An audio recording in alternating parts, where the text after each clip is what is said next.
one of you asked about whether it's a do-or-die season for Hugh Freeze this year. Is it a do-or-die season in 2025, and what does he need to accomplish?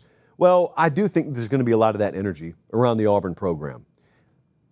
It is what it is, man. You get 3+ years in, and that's the nature of the beast, of taking that kind of job. I don't think Hugh Freeze resists this at all. I have spoken to him about this on this show and off the show. He doesn't really fight this. He's coached in this league for a long time. He gets it. So, it's not that situation where you kind of say it, but then you say, oh, woe is he. Woe is nobody, man. He gets it. However, there's a lot of mystery around this team. I think 8-4 or better is the kind of record. If you were a believer that there's a certain number of games you have to win, I think 8 wins is always the magic number in this kind of situation. So if he can go 6-7 the first year, 5-7 the second year, if they go 8-4 this year, not everyone's happy. I'm not saying they are. I'm saying if you go 8-4, I don't think you're firing anyone after an 8-4 season. People may still call for your job, but you would have shown enough forward progress. You probably mixed a big win in there. You got a schedule this year that's going to be deep enough to where you have to have beaten some quality opponents to go 8-4. Long story short, if you're asking me what does he have to do to keep his job, 8-4 or better, he's fine.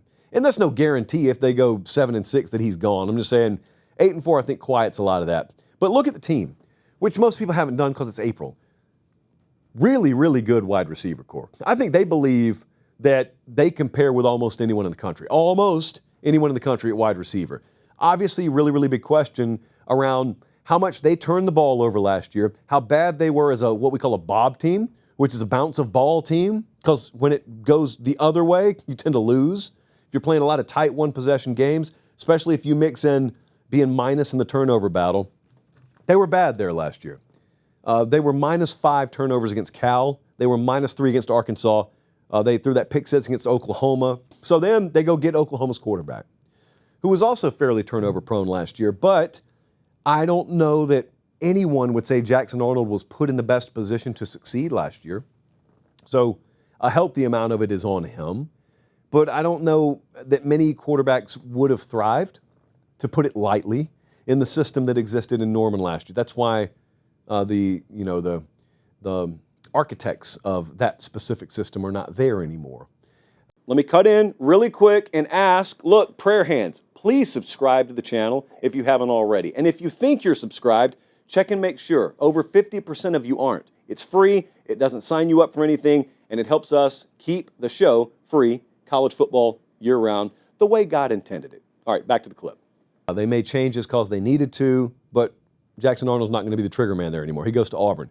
So if they're not turnover prone, I still think the talent profile for Jackson Arnold's good. Hugh Freeze he's gotten a lot out of quarterbacks before, especially when he's got a wide receiver core like this, which will be slept on. Auburn's wide receiver core will be slept on right up until kickoff.